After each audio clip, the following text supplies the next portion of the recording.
Assalamualaikum warahmatullahi wabarakatuh. Apa kabar teman-teman? Kali ini kita coba bahas mengenai bagaimana kehidupan guru di Indonesia, ya. Apakah layak ataukah pantas untuk kita cita-citakan? Ya. Guru kan kita sering identikan dengan pahlawan tanpa tanda jasa. Namun pahlawan tanpa tanda jasa ini kemudian dalam kehidupan sehari-hari ini bagaimana perannya sebenarnya dalam usaha mencerdaskan kehidupan bangsa. Usaha mencerdaskan kehidupan bangsa ini kan dicita-citakan bangsa Indonesia ini dalam cita-cita bangsa Indonesia yang tertuang dalam alinea keempat, pembukaan preambul kan gitu, preambul konstitusi kita, Undang-Undang Dasar Negara Republik Indonesia tahun 1945 kalau nama resminya. Kalau kita singkat ya UUD 1945 saja. Nah, usaha mencerdaskan kehidupan berbangsa ini salah satu tugas dari seorang guru. Ada mulai dari level dasar ya. Kalau saya sebut level dasar itu ada guru TK ya, PAUD juga termasuk di situ. Kemudian ada guru sekolah dasar ya.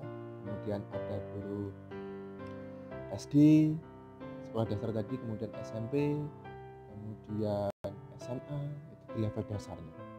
Kemudian kalau di perguruan tingginya kita sebut dosen, tenaga pendidiknya adalah dosen. Lalu sebenarnya kalau di Indonesia sendiri, potret kehidupan guru di sini kalau saya katakan sangat luar biasa. Bagaimana luar biasa? Kita tahu bahwa tidak semua guru tenaga pendidik kita pahlawan tanpa tanda jasa itu adalah seorang ASN, ya, PNS, aparatur sipil negara, sekarang ASN, ya, gitu.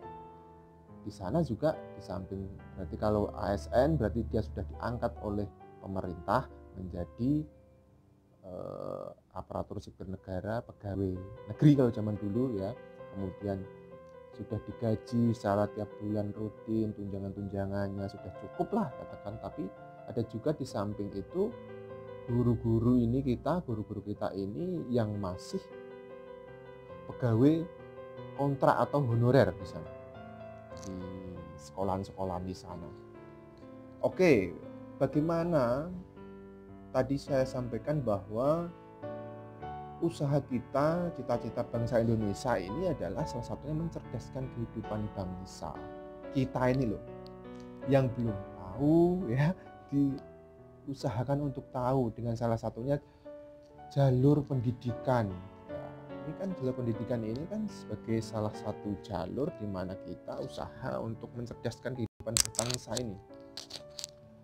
Anak-anak kita yang tidak paham terhadap ilmu pengetahuan berupaya dicerdaskan dengan adanya pendidikan ini. Usaha sadar dalam mencerdaskan kehidupan itu adalah pendidikan. Lalu potret kehidupan guru, nah, kalau kita lihat guru-guru yang sudah ASN diangkat sebagai pegawai negeri, oke, sudah cukup. Tapi kira-kira ada bayangan tidak teman-teman yang saya sayangi? Bayangan bahwa ternyata di samping ada ASN guru ASN tadi, ada guru-guru yang belum diangkat. Ada namanya guru wiyata bakti, mungkin kalau pernah dengar. Ada namanya guru honorer, ya. Ada juga kategori K2. Nah, itu apa perbedaan? Saya tidak fokus mengupas di situ, cuma saya akan kaji berdasarkan bagaimana kehidupan guru-guru honorer, terutama guru-guru di level yang saya tahu secara langsung adalah di level-level guru SD, guru TK mungkin ya. Bahkan teman-teman saya itu juga termasuk salah satu dalam golongan guru-guru honorer di sini, wiyata bakti atau guru-guru pengabdian lah ya, dikatakan demikian. Bahwa ternyata mereka ini yang berprofesi sebagai guru namun masih dalam kategori honorer, ya, masa-masa pengabdian ini mereka mendapatkan gaji yang luar biasa sekali. Teman-teman kalau tahu, kalau mungkin mengadakan cross check lapangan langsung, ya, kemudian ke daerah-daerah tertentu, terutama ini teman-teman di daerah-daerah pinggiran, artinya mungkin yang jauh dari perkotaan, yang kurang tersentuh di sana, tapi kan di sana pendidikan formal, sekolah itu tetap harus dilaksanakan. Di sana masih banyak teman-teman honorer kita, guru-guru honorer kita yang mendapatkan gaji itu kurang layak. Saya sebut kurang layak. Beberapa saya lakukan riset, kemudian saya tanya kepada teman-teman guru honorer di sana berapa gaji yang dapatkan. Luar biasa sekali teman-teman. Gaji yang didapatkan ini setiap bulan itu rata-rata hanya 150.000 satu bulan teman, 150.000. Itu pun terkadang tidak setiap bulan itu diberikan. Lalu saya bertanya dalam benak saya, uang 150.000 ini cukup untuk apa? Sedangkan mereka itu, ya, setiap hari harus datang ke sekolah, ya, apalagi untuk guru-guru TK, ya, guru-guru TK itu yang notabene rata-rata itu adalah guru-guru tersebut seorang perempuan yang ketika datang dia dituntut untuk datang dandan, ya, memakai pakaian yang mungkin harus menarik peserta didik, anak-anak TK di sana. Nah, itu dia membutuhkan, untuk dandan saja itu membutuhkan biaya yang, ya, nggak cukup 150.000 itu untuk kehidupan sehari. Apakah mereka juga tidak berpikir bahwa mereka punya keluarga, kemudian mencukupi kehidupan untuk nanti kalau ada punya hajat temennya, tetangganya juga dia harus nyumbang, kemudian untuk membeli bahan makanan sehari-hari. Kita tidak usah terlalu muluk-muluk ada saving dana di sana, saving dana untuk membeli sesuatu yang berharga lainnya, untuk bepergian, ya, untuk pelesiran seperti Anda semua. Itu sangat jauh dibayangkan oleh teman-teman kita di sana sebagai guru honorer. Karena apa? 150.000 itu rata-rata sedemikian itu tidak cukup untuk makan saja. Kalau taruhlah kita makan itu sehari paling minim 10.000 itu kalau di kota. Oke, kalau di mungkin pedesaan kita tekan lagi, untuk keluarga mungkin 7.500 kalau 3 kali makan, ya, itu sudah berapa itu? Sudah 15.000 ditambah 7.500 berapa itu? Berarti sudah 22.500. Dikali 30 hari berapa? Apakah cukup? Tidak akan cukup. Nah, inilah tadi yang saya katakan bahwa usaha pemerintah, usaha negara ini untuk mencerdaskan kehidupan berbangsa, terutama dengan usaha dalam dunia pendidikan ini tidak linear, tidak sejalan. Ya enggak? Tidak sejalan. Harusnya ada kos di sana yang diberikan untuk anggaran bahwa paling tidak diperhatikan ini nasib-nasib guru sebagai pelaku pendidikan ini.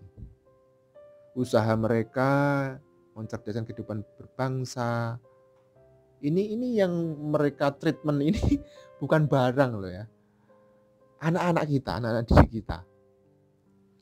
Generasi kecil kita yang Kalau teman-teman tahu, dalam mendidik itu bukan hal yang mudah. Ada pendidikan moral di sana untuk memberikan basic moralitas di level-level dasar ini sungguh luar biasa sekali.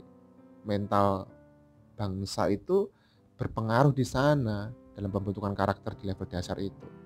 Bagaimana peran seorang guru ini dapat berjalan secara maksimal kalau tidak ada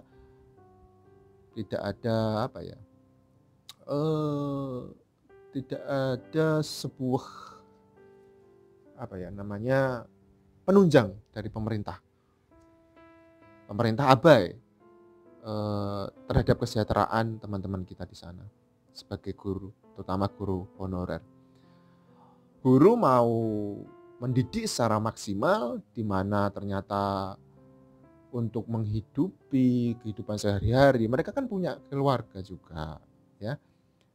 Mereka masih memikirkan bagaimana bisa fokus mendidik kalau untuk kebutuhan sehari-hari saja mereka masih kurang. Perhatian masih kurang dari pemerintah. Nah, itu dari potret kehidupan gaji guru honorer saja. Nah, bagaimana ternyata? Selain itu kita kaji juga mengenai, saya masih mengingat bahwa ini kebijakan guru-guru honorer yang pernah hangat, mungkin memanas dulu.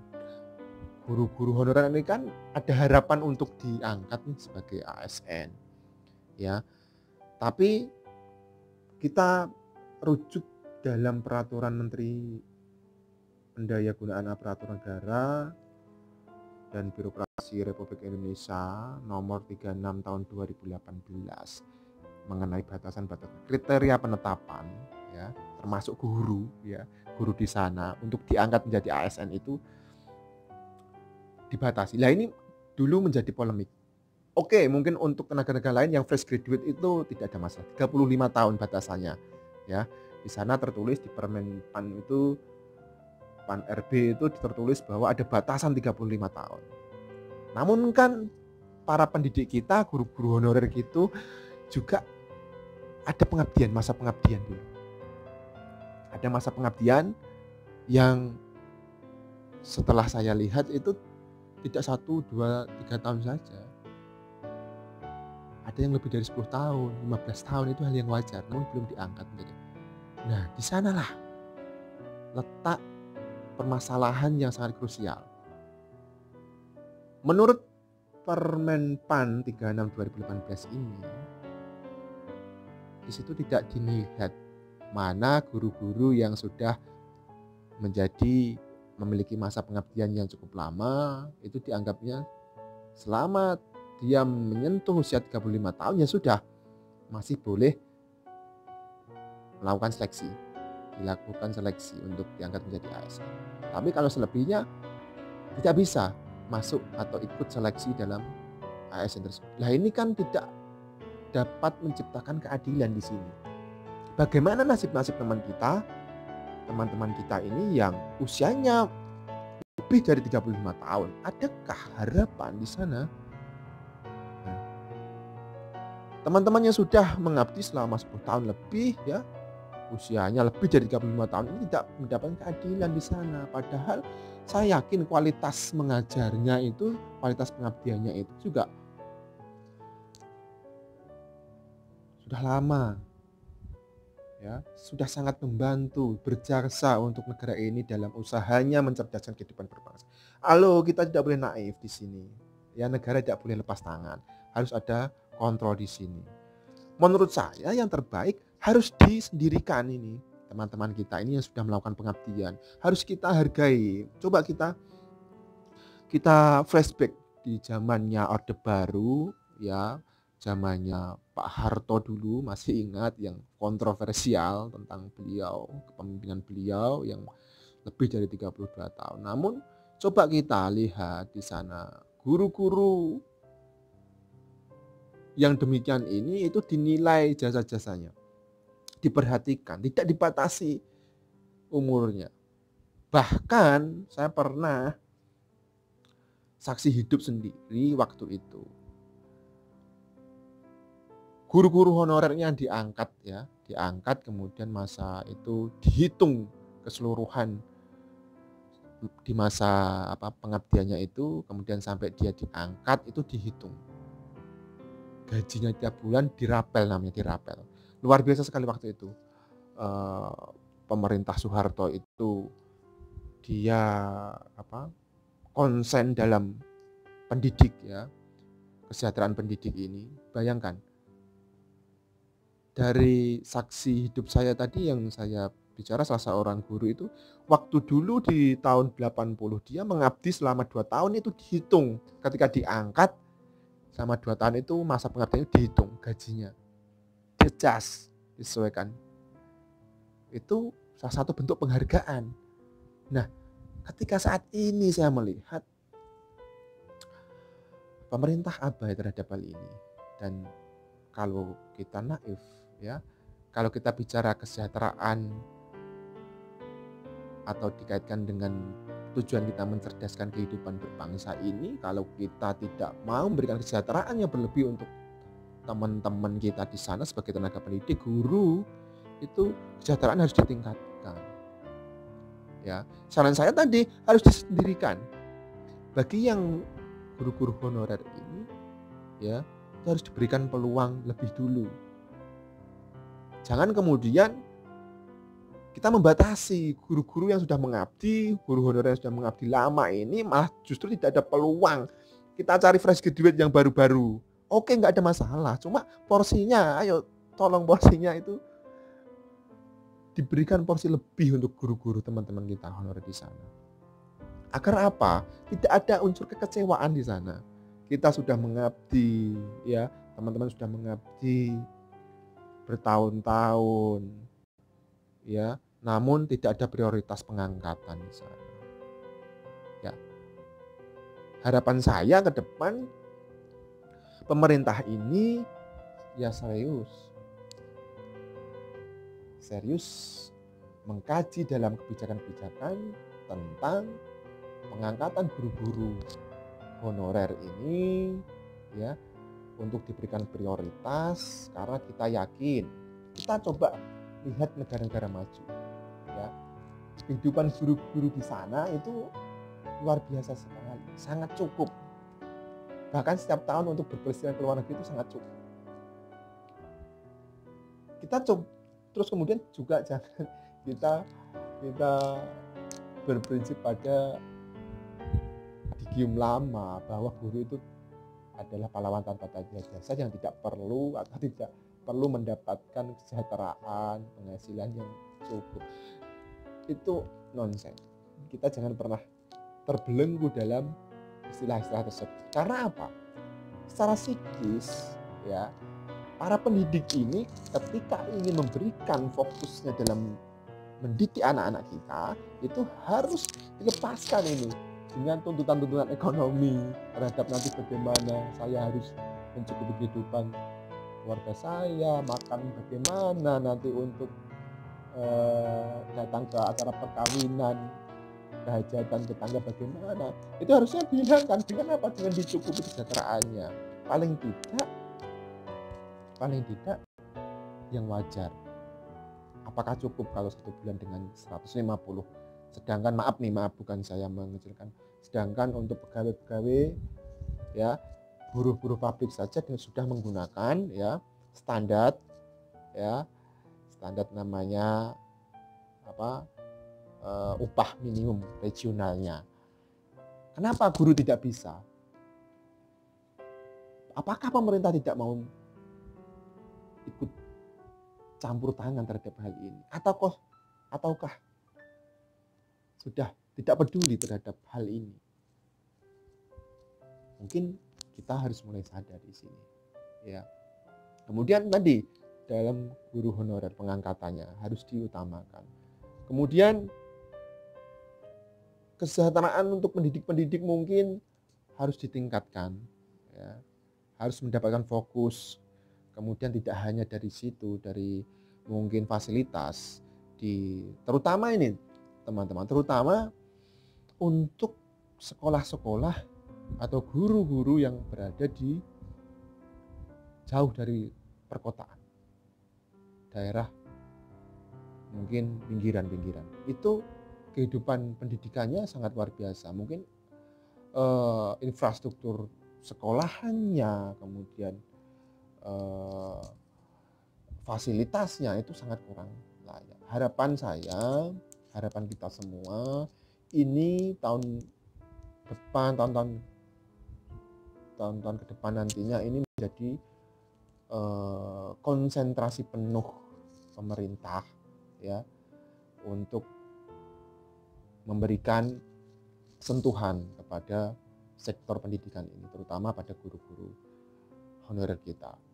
Demikian, nanti ke depan kalau ada kesempatan kita sambung lagi tentang permasalahan-permasalahan dunia pendidikan kita. Terima kasih. Assalamualaikum warahmatullahi wabarakatuh.